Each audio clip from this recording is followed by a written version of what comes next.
శకుంతలాదేవి ఒక శక్తిపీఠం ఇది.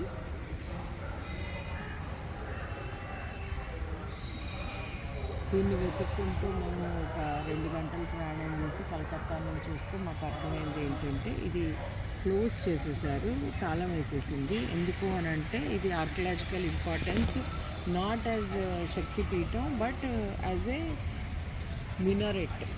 చూసారా, ఇది ఒక మినారెట్. ఈ మినారెట్ వల్ల ఇది ఒక ఆర్కియలాజికల్ ఇంపార్టెన్స్ అన్నారు. తర్వాత అది కొంచెం కాంట్రవర్షియల్ ఇష్యూ అయింది అని చెప్పి మొత్తం టెంపుల్ని ప్లస్ ఈ మినారెట్ని ప్లేస్ మొత్తాన్ని మూసేశారు. Not allowed.